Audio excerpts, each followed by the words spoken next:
नमस्कार। अजब परिंदों का गजब संसार, घना पक्षी विहार। मैं हूं आपके साथ दीपिका सिंघल। हमारी खास पेशकश बेजुबानों की जन्नत में आपका स्वागत है और आज आपको परिंदों की एक ऐसी अद्भुत दुनिया के सफर पर लेकर चलेंगे जहां हवाई करतब देखने को मिलेंगे। एक्शन होगा तो उसका रिएक्शन भी आपको दिखेगा। नादान परिंदों की अद्भुत दुनिया चहचहाहट से गुलजार दिखती है, धार्मिक आस्था दिखती है तो पर्यावरण संरक्षण का संदेश भी है। तो चलिए शुरू करते हैं घना पक्षी विहार का सफरनामा। तो आज आपको लेकर चलते हैं परिंदों की एक ऐसी अद्भुत दुनिया के सफर पर जिसमें धार्मिक आस्था है तो पर्यावरण संरक्षण का संदेश भी। शांति, सौहार्द और साहचर्य का संदेश देते लाखों बेजुबान परिंदे जलीय जीव, सरीसृप और वन्य जीव हैं। जी हाँ, भरतपुर का केवलादेव राष्ट्रीय अभयारण्य एक बार फिर से सुर्खियों में है। कारण बनी है पांचना बांध से आई वो जल राशि जिसके साथ जीवन, जिजीविषा और जन्नत का एहसास भी आया है। देखिए फर्स्ट इंडिया न्यूज की एक्सक्लूसिव रिपोर्ट।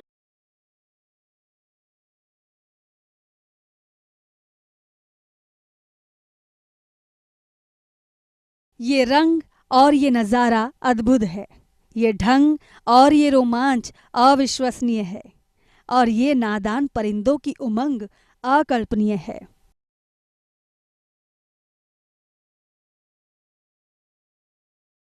आज आपको बेजुबानों की जन्नत की सैर पर लेकर चलेंगे। आज आपको घना पक्षी विहार के ऐसे ऐसे अद्भुत रंग दिखाएंगे और अविश्वसनीय अंदाज, अकल्पनीय आवाज सुनाएंगे जिसे देखकर और सुनकर आप भी दंग रह जाएंगे।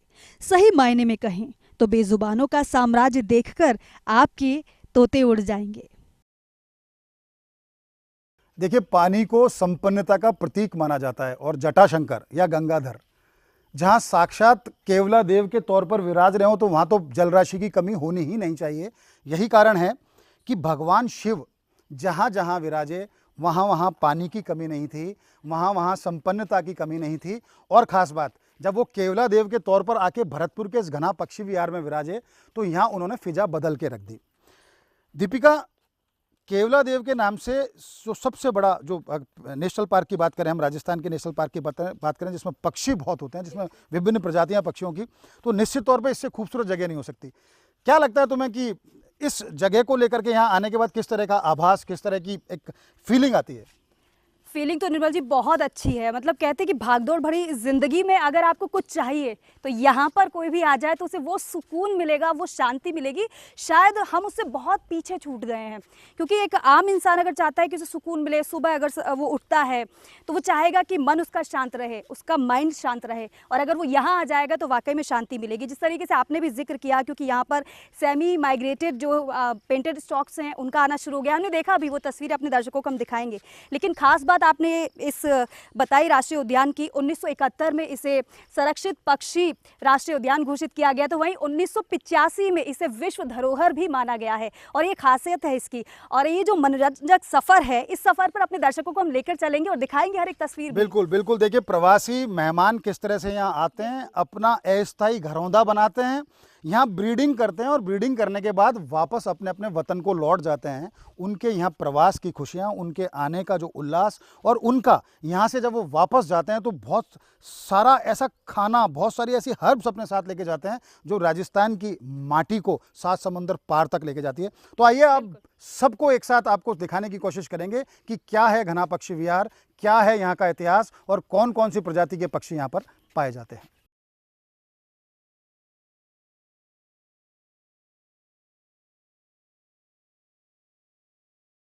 अजब परिंदों का गजब संसार चहचहाहट से गुलजार है। बेजुबानों के हवाई करतब और रोमांचक एक्शन से भरपूर इस अद्भुत सफर पर आगे बढ़ें, उससे पहले आप घना पक्षी विहार, फ्लोरा और फौना को भी समझ लीजिए। केवलादेव राष्ट्रीय उद्यान जैव विविधता से समृद्ध है। केवलादेव जल पक्षियों के समूह का एक अंतर्राष्ट्रीय स्तर का वेटलैंड है। यहाँ पर प्रवासी जल पक्षियों के लिए मध्य एशियाई फ्लाईवे पर एक अहम शीतकालीन स्थल है। घना पक्षी विहार में 230 प्रकार के पक्षियों की प्रजातियां हैं। जल पक्षी की 140 प्रजातियां, पौधों की 372 प्रजातियां हैं। स्तनधारियों की 34 प्रजातियां, मछलियों की 57 प्रजातियां हैं, सांपों की 14 प्रजातियां तो छिपकलियों की 5 प्रजातियां हैं, गेकों की 3 प्रजातियां, कछुओं की 7 प्रजातियां घना पक्षी विहार में आपको देखने को मिल जाएंगी। उभयचरों की 8 प्रजातियां, तितलियों की 71 प्रजातियां हैं, ड्रैगन फ्लाइज की 16 से ज़्यादा प्रजातियां हैं, तो 8 प्रजातियों की मकड़ियां अपना जाल बुनती हैं। पार्क में हेरोनरी कुल पक्षियों की 15 प्रजातियों से बनी है। ये दुनिया की सबसे बड़ी हेरोनरी में से एक है। 20,000 से ज़्यादा पक्षी यहाँ अपने घोंसले बनाते हैं। Painted stork, open bill stork, grey heron, purple heron, night heron, large egret, intermediate egret, little egret, cattle egret, black headed ibis, little cormorant, Indian shag, large cormorant, Indian darter और यूरेशियन स्पूनबिल है। एक leopard, 200 से ज़्यादा अजगर, हजारों चीतल और एक जोड़ा चिंकारा भी है। सियार और जंगली बिल्ली, नीलगाय भी आपको जगह जगह दिख जाएंगी। केवलादेव नेशनल पार्क को घना पक्षी विहार के नाम से भी जाना जाता है। केवलादेव इसलिए कहते हैं क्योंकि बाबा भोले यहाँ केवल एक देव यानी केवलादेव के रूप में विराजमान है, और घना इसलिए क्योंकि यहाँ घने वन हैं। बेहतर मानसून के चलते गंभीरी नदी में जोरदार पानी की आवक हुई। पांचना बांध से घना पक्षी विहार के लिए 2400 क्यूसेक से पानी छोड़ा गया। इस पानी के साथ करीब 19 प्रजातियों की मछलियां भी घना पक्षी विहार पहुंची, जिसे प्रवासी और स्थानीय पक्षी अपना सबसे पसंदीदा भोजन मानते हैं। पानी की आवक को देख अभी तक 1000 से ज्यादा पेंटेड स्टॉर्क आ चुके हैं। बाकलिया चौकी से लेकर केवलादेव मंदिर तक पक्षियों ने नेस्टिंग शुरू कर दी है। उम्मीद की जा रही है कि अक्टूबर में पेलिकन्स भी आना शुरू कर देंगे।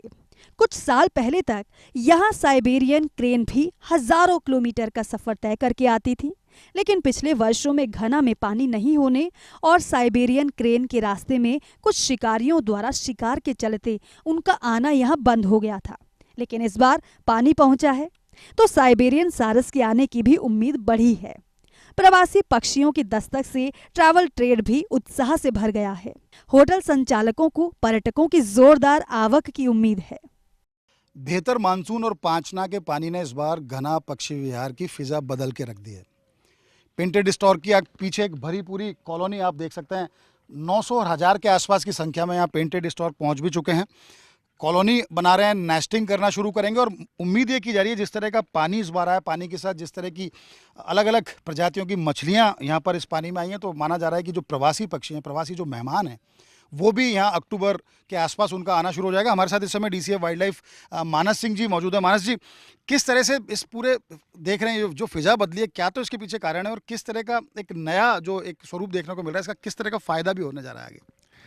जिस चीज़ की हम आज बात कर रहे हैं और इतना हरा भरा आपको एक केवलादेव नेशनल पार्क दिख रहा है, तो उसमें सबसे बड़ा सहयोग तो इसमें यह है कि इस बार जो मानसून हुआ वो बहुत टाइमली आया हमारे पास, और मानसून के साथ साथ जो गंभीर नदी का पानी है जो पांचना डैम से करौली से आता है, जो कि लाइफलाइन समझा जाता है इस नेशनल पार्क का, वो इस बार यहाँ पर हमें बहुत अच्छी मात्रा में प्राप्त हुआ।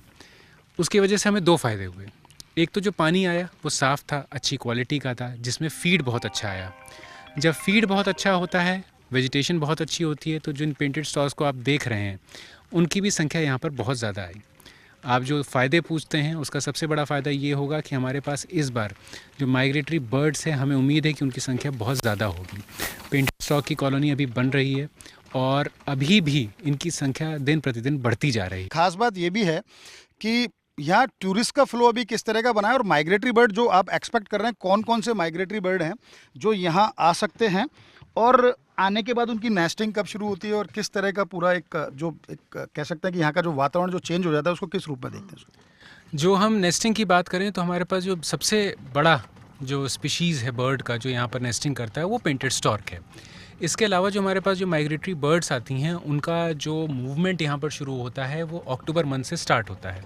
इसमें हमारे पास बार हेडेड ग्रीज, ग्रे लैग गीज हैं, यूरेशियन कूट्स हैं, जिनकी संख्या इस बार हमें उम्मीद है पहले से कहीं ज़्यादा रहेगी। वो यहाँ पर नेस्टिंग नहीं करती हैं, वो उनका रेस्टिंग ग्राउंड कहा जाता है, जो यहाँ से अच्छा फीड लेकर अपने जो रेजिडेंट एरियाज़ है वहाँ पर जाती हैं और वहाँ पर वो अपने बच्चों को बड़ा करती हैं। तो भरतपुर की इम्पॉर्टेंस इसलिए भी और बढ़ जाती है कि जो भी वो यहाँ पर इनटेक लेती हैं वो उनको वापस जाने और अपने बच्चों को बड़ा करने में बहुत बड़ा सहयोग देता है।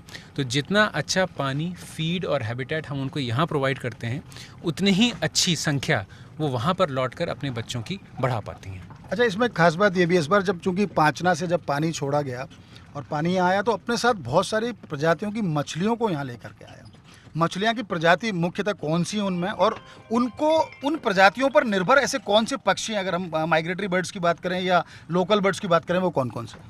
अगर हम फ़िशेस की बात करें यहाँ पर, तो मैं आपको बताऊँ, हमने यहाँ पर एक डेटा कलेक्शन का एक मुहिम शुरू की थी जब पांचना का पानी हमारे पास आया, कि हम ये देखना चाहते थे कि उसमें कितनी फ़िशेस हैं। तो हमारे पास 1 मिनट में जब हम सैम्पलिंग कर रहे थे तो 450 से ज़्यादा फ़िशेस आ रही थी 1 मिनट के स्मॉल टाइम में। और हमारे पास जो स्पीशीज़ हैं वो 19 से ज़्यादा स्पीशीज़ हमारे पास 1 मिनट में रिकॉर्ड हो रही थी। तो आप सोच सकते हैं कि जो घना, जहाँ पर 8 जैसे रोहू, कतला, चना जैसी 8 स्पीशीज़ हमको यहाँ मेजरली मिलती हैं, उसके अलावा 19 और स्पीशीज़ हमारे पास आ रही हैं पांचना के पानी से। इन पे जो मेजरली बर्ड फीड करते हैं वो कॉर्मोरेंट्स हो गए, डार्टर्स हो गए, पेलिकन्स हो गए, और हमारे स्टॉर्क्स भी स्पीशीज़ हो गई, ब्लैकनेस स्टॉर्क्स हो गए, पेंटेड स्टॉर्क हो गए, ओपन बिल हो गए। तो ये सारी बर्ड्स इन्हीं पे डिपेंडेंट होती हैं। जो बाकी जो हमारी हर्बीवोरस जो स्पीशीज़ हैं, जो डक्स आती हैं, गीज़ आती हैं, वो भी आप देख सकते हैं कि जो हमारे पास आसपास का वेजिटेशन है, इस बार जो ग्रासेस आई हैं, जो एक्वेटिक फीड आया है, वो भी बहुत अच्छा आया है। तो हमें उम्मीद है कि इस बार ये फीड अच्छा होने की वजह से हमारे पास संख्या भी बहुत अच्छी होगी। अच्छा, एक सवाल ये भी था मानस जी कि फ्लोरा और फौना की बात करें हैं तो उसमें किस तरह की स्पीसीज़ हर्ब्स की, और अगर वाइल्ड लाइफ की माने तो वो अलग अट्रैक्शन है इनके अलावा? इनके अलावा अगर आप देखें तो जो हमारा एकेशिया की स्पीशीज़ है यहाँ पर, बबूल की और कदम के इतने अच्छे पैच पूरे डिस्ट्रिक्ट में आपको कहीं और देखने को नहीं मिलते हैं। इसके अलावा जो जामुन की स्पीशीज़ हैं, बेर, घना एक समय बेर के लिए इतना फेमस हुआ करता था कि जब आसपास के गांव वाले आते तो यहाँ पर इतनी बेर हुआ करते थे। तो आज भी इस पानी के आने की वजह से, और जो अच्छा हमारे पास इस बार वेदर रहा, मानसून का जो पीरियड रहा, उसकी वजह से जो ये स्पीशीज़ हैं फ्लोरा की, उनमें भी बहुत अच्छी फ्रूटिंग की हमें उम्मीद है जब नेक्स्ट ईयर जब इनकी फ्रूटिंग होगी, और इनका जो प्रोपोगेशन होगा, जो हमारी एग्जॉटिक स्पीशीज़ हैं उनके ख़त्म होने की वजह से, वो भी बहुत अच्छा होगा। तो ये पार्क बहुत लाइवली रहेगा अपनी नेटिव स्पीशीज़ फ्लोरल। फौना को लेकर भी बता दीजिए कुछ। फौना को अगर लेकर बात करें तो हमारे पास हाइना, हमने इस बार हाइना का ब्रीडिंग जो बच्चे हैं उनको रिपोर्ट किया है। तो इससे ये पता चलता है कि हमारे पास जो फौना यहाँ का हाइना हुआ, जैकॉल्स हुए, इवन रस्टी स्पॉटेड कैट के बच्चे हमें देखने को मिले हैं यहाँ पर। हमारे पास टर्टल की 8 से ज़्यादा स्पीशीज़ हैं जो कि हमें बहुत देखने को मिल रही हैं यहाँ पर। रेप्टाइल्स हमारे पास बहुत हैं, पाइथन के हमारे पास रिकॉर्डेड संख्या 500 से ज़्यादा है। तो इतने छोटे एरिया 28.73 स्क्वायर किलोमीटर के एरिया में जब आपको इतने डाइवर्स फौना मिलता है तो आप देख सकते हैं कि कितना बायोडाइवर्सिटी रिच एरिया हमारा है। अच्छा, चूंकि माइग्रेटरी बर्ड्स में पेलिकन्स की बात करते हैं तो एक बड़ा लंबा सफ़र तय करके वो आते हैं, तो उनको ऐसा इस बार ऐसा क्या खास माने कि जिसकी वजह से पेलिकन्स को यहाँ आना भी चाहिए, और अगर पेलिकन्स इस बार आएंगे तो कितने लंबे समय बाद वो आएंगे यहाँ पर? पेलिकन्स की अगर मैं आपको बात बताऊं तो पिछली वर्ष पेलिकन्स की संख्या हमारे पास 30 से 40 तक रही थी, और उनका जो अवधि था यहाँ पर रुकने का वो 20 से 30 दिन के लगभग रहा था। कारण यही था कि जब हमारे पास पांचना का पानी नहीं होता है तो फीड हमारे पास लिमिटेड होता है। जब पांचना का पानी आता है, जो 19 नई स्पीशीज़ हमारे पास आ रही हैं, जो अपनी स्पीशीज़ हैं जो ब्रीडिंग यहाँ पर कर रही हैं फिशेस की, उनकी संख्या बहुत बढ़ जाती है। तो अगर पिछला रिकॉर्ड देखें तो हमारे पास हमें उम्मीद है कि कम से कम 300 से 400 से ज़्यादा पेलिकन हमें उम्मीद है कि इस बार आनी चाहिए, और उनकी अवधि भी 2 से 3 महीना जो औसतन रहती है उतनी तो ज़रूर रहनी चाहिए। घना को लेकर कोई नवाचार? घना को लेकर हम बहुत सी नई चीज़ें कर रहे हैं। हम इंटरप्रिटेशन सेंटर जो यहाँ का था उसको हम एक सेंटर ऑफ एक्सीलेंस की तरह डेवलप कर रहे हैं। जो यहाँ के ट्रेल्स और ट्रैक्स हैं हम उनकी सैंक्शन लेकर उन पे काम कर रहे हैं, जिससे टूरिस्ट का एक्सपीरियंस यहाँ पर बहुत अच्छा रहे। हमारी कोशिश है कि हम बहुत जल्दी यहाँ पर नई बाइसिकल्स और ई बाइसिकल्स का इंट्रोडक्शन करें, जिससे जो टूरिस्ट आए वो स्वच्छंद होकर अपने तरीके से यहाँ पर घूम सके। रिसेंटली हमने ई रिक्शाज़ यहाँ पे इंट्रोड्यूस किए हैं, जिससे टूरिस्ट और जो रिक्शा ड्राइवर्स हैं उन दोनों को बहुत सहूलियत मिली है। इसके अलावा हम यहाँ पर स्टाफ के लिए जो हमने इनिशिएटिव्स लिए हैं कि हर चौकी पर आज वो सोलर चौकी हैं, तो हमारा स्टाफ वहाँ पर आराम से रुक सकता है, अपनी फैसिलिटीज़ ले सकता है। वाटर डिस्ट्रीब्यूशन सिस्टम को हम टोटली यहाँ पर सोलर के बेसिस पे ले जा चुके हैं। हम सारे वाटर जो सिस्टम्स हैं उनमें नए स्लूज़ गेट्स के थ्रू वाटर को कनेक्ट कर चुके हैं, जिससे हमारी सहूलियत ये रहती है कि कहीं हमारे पास पानी कम है और कहीं ज़्यादा है तो हम उसको ईज़िली ले जा सकते हैं दूसरी जगह पे। टूरिस्ट को देखते हुए हम वहाँ पे नए सिटिंग पॉइंट्स बना रहे हैं, जिससे उनको थोड़ी सहूलियत रहे यहाँ पर। चलिए, बहुत धन्यवाद। देखिए, जब कुछ करना चाहते हैं तो कहते हैं ना, पूरी कायनात आपका साथ देती है। युवा IAFS ऑफिसर मानस सिंह जी की बात करें तो आप रणथंभौर वहाँ एक तरह से आपने ट्रेनिंग ली, उसके बाद आपने बहुत कुछ नज़दीक से जाना, न केवल बर्ड्स को, न केवल वाइल्ड लाइफ को, रेप्टाइल्स को, तमाम उनको, और उस एक्सपीरियंस को वहाँ से जो सीखा उसको यहाँ आपने आकर लागू किया। आप जिस तरह से घना में पिछले 1 साल की अगर हम बात करते हैं तो एक फिजा बदलती नज़र आती है। और जब आप कुछ करते हैं तो मैं जैसा पहले भी कहा कि पूरी कायनात साथ देती है। मानसून बहुत अच्छा रहा, मानसून अच्छा रहने से गंभीरी नदी में पानी काफ़ी आया, पांचना बांध का पानी घना को मिला। और देखिए, पेंटेड स्टोर की तो पूरी कॉलोनी यहाँ डेवलप हो गई है, बहुत तेज़ी से 1000 के करीब पेंटेड स्टोर यहाँ पहुँच चुकी हैं। जैसे जैसे हम सर्दी के मुहाने की तरफ जा रहे हैं वैसे वैसे उम्मीद ये की जा रही है कि इस बार माइग्रेटरी बर्ड्स, खासकर पेलिकन्स की बात करें या दूसरे जो प्रवासी पक्षी हैं, वो यहाँ आएंगे। और वो यहाँ आएंगे तो निश्चित तौर पर मानिए, जो ये अभी माहौल है ये सिर्फ शुरुआत भर है।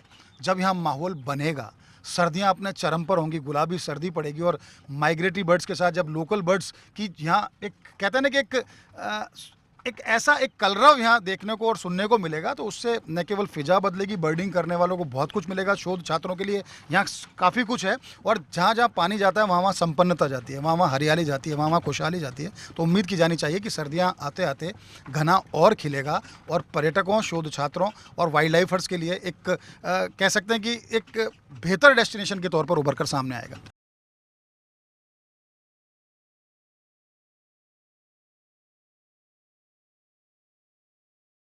दरअसल घना पक्षी विहार शुरू से ही पर्यटकों के आकर्षण का केंद्र रहा है। पूर्व प्रधानमंत्री इंदिरा गांधी, राजीव गांधी, ईरान के शाह सहित बड़ी बड़ी हस्तियों ने प्रवासी पक्षियों को नजदीक से देखने की अपनी हसरत को पूरा किया है। साइबेरिया, रूस, मंगोलिया, अफगानिस्तान और यूरोपीय देशों के प्रवासी पक्षी भी आते रहे हैं। फिलहाल यहाँ इतना पानी आ चुका है कि सर्दियों में सैकड़ों की संख्या में प्रवासी और स्थानीय पक्षियों की कॉलोनी देखने को मिलेगी। चारों तरफ पानी, पक्षियों की चहचहाहट और हल्की हल्की सी ठंडी हवा और भी ज़्यादा किसी भी पल को खूबसूरत बना सकती है। एहसास और भी ज़्यादा ये सुंदर हो जाता है और भी ज़्यादा अद्भुत हो जाता है। और इस वक्त हम उस एहसास को, उस पल को जी रहे हैं केवलादेव राष्ट्रीय पक्षी उद्यान में। हमारे साथ हमारे एसोसिएट एडिटर निर्मल तिवारी जी भी हैं और हर एक तस्वीर हम यहाँ की आपको दिखाएंगे। लेकिन फिलहाल पक्षियों की चहचहाहट आप सुन पा रहे होंगे। कहते हैं कि अगर किसी भी बीमारी से दूर रहना है, बचना है, तो प्रकृति की गोद बहुत ज़रूरी है। प्रकृति का स्पर्श जिसने कर लिया, समझिए वो निरोगी है।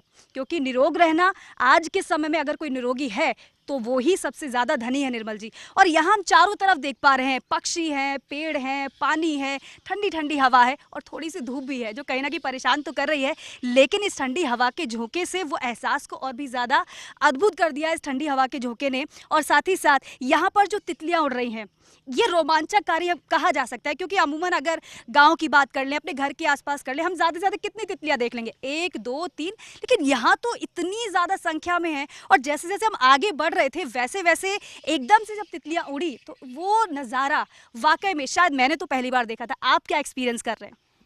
देखो दीपिका, प्रकृति का सहज, सौम्य और शांत रूप अगर आपको देखना है तो घना पक्षी विहार से बढ़िया कोई दूसरी जगह नहीं हो सकती। मेरे ठीक पीछे आप देखोगे कि पेंटेड स्टोर की पूरी कॉलोनी आपको वहाँ दिखाई देगी। ये पांचना का पानी जब आया तो उसके साथ साथ यहाँ आए, अपनी कॉलोनी डेवलप कर रहे हैं। इसके साथ साथ तितलियों की जहाँ तक बात करें तो आपको तितलियाँ जगह जगह उड़ती दिखेंगी। यहाँ कॉमन बटरफ्लाई भी आपको दिखेगी, यहाँ ड्रैगन फ्लाई भी आपको दिखेगी। बटरफ्लाई करीब यहाँ 30 से 40 प्रजाति यहाँ जो तितली की हैं। उसके अलावा रेप्टाइल्स की बात करें तो बहुत सारी प्रजाति के रेप्टाइल्स, खासकर पाइथन तो है ही। बैट्स की अगर पूरी कॉलोनी यहाँ पर दिखेगी, चमगादड़ों की जो कॉमन स्पीसीज है वो आपको यहाँ दिखाई देगी। उसके अलावा वाइल्ड लाइफ की बात करें तो पैंथर यहाँ दिखाई देता है। यहाँ आपको ब्लैक बक का एक पेयर है वो यहाँ पर दिखाई देगा। स्पॉटेड डियर्स तो यहाँ बहुत आयत में है, जैसे जैसे अंदर जाएंगे वैसे वैसे स्पॉटेड डियर्स काफ़ी सारे दिखाई देंगे। यहाँ डेजर्ट फॉक्स आपको दिखाई देगी, रस्टी कैट आपको यहाँ दिखाई देगी।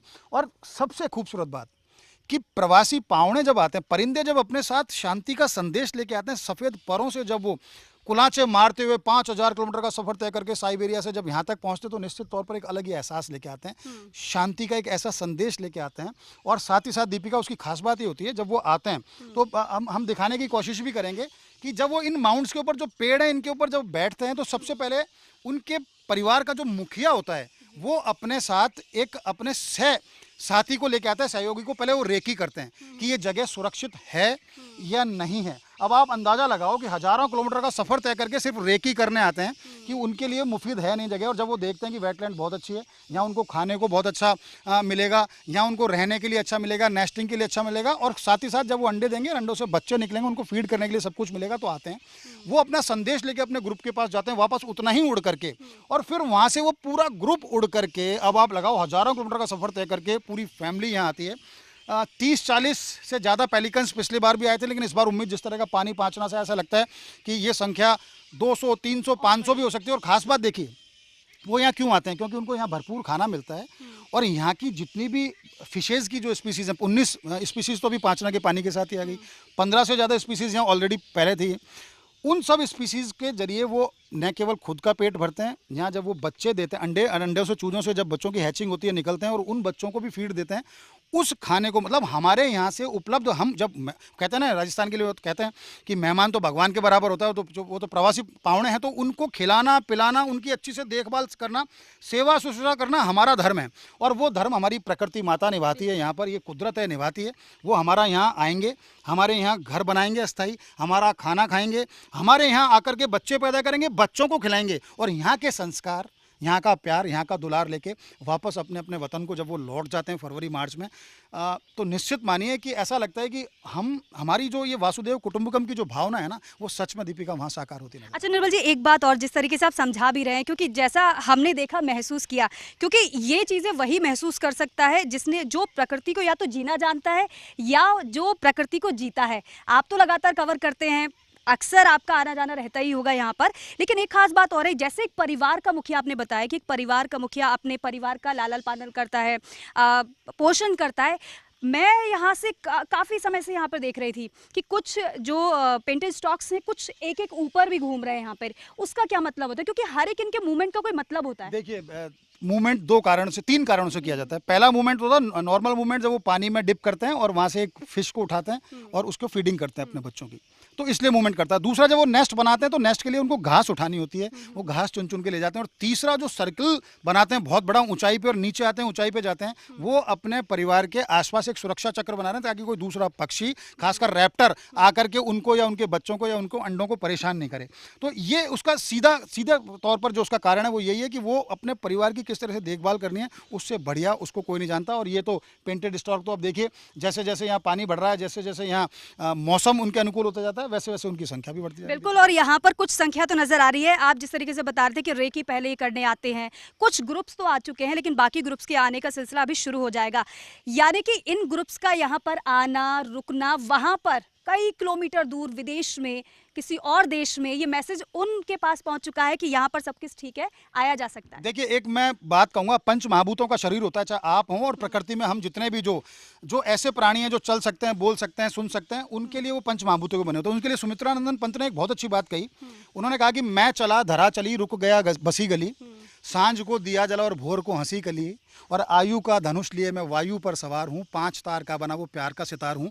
ये सब उसी 5 तार के बने प्यार के सितार हैं, जो न केवल अपने कलरव से मधुर संगीत यहाँ छोड़ रहे हैं, एक संदेश दे रहे हैं शांति का, मानसिक शांति का, साहचर्य का एक सिद्धांत यहाँ पर बता रहे हैं कि कैसे हम कॉलोनी में रहते हैं। और देखिए, मैं फिर कह रहा हूँ दीपिका, वो परिवार नाम का संगठन आपको मेरे ठीक पीछे दिखाई देगा। अगर ये संगठन है तो सब कुछ है, और जहाँ जहाँ इस संगठन का विघटन हुआ वहाँ विनाश हुआ।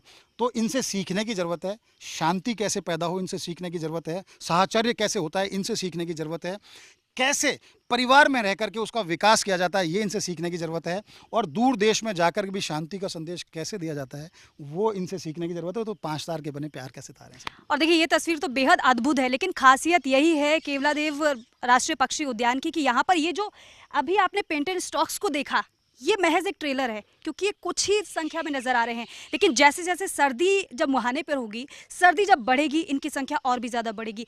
ऐसे ऐसे पक्षी यहाँ पर दिखाई देते हैं जो विलुप्त हैं, यानी कि कहीं जिनको देखा नहीं जाता है। अद्भुत प्रजाति के यहाँ पर पक्षी नजर आते हैं, और साथ ही साथ ऐसे भी पक्षी होंगे जो कुछ समय के लिए आएंगे, लेकिन कुछ समय के लिए विचरण करेंगे, और विचरण करने के बाद यहाँ से उनकी रवानगी हो जाएगी।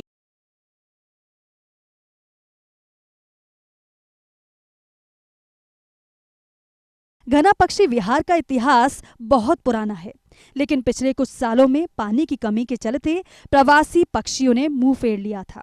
लेकिन अब पानी की जोरदार आवक से एक बार फिर प्रवासी पक्षियों के आगमन के संकेत मिले हैं। पेंटेड स्टॉर्क के दर्जनों ग्रुप आ चुके हैं। ऐसे में उम्मीद है कि सर्दियों में यहाँ की फिजा बदलेगी और परिंदों की इस अद्भुत दुनिया के दीदार के लिए लाखों की संख्या में पर्यटक भी यहाँ आएंगे।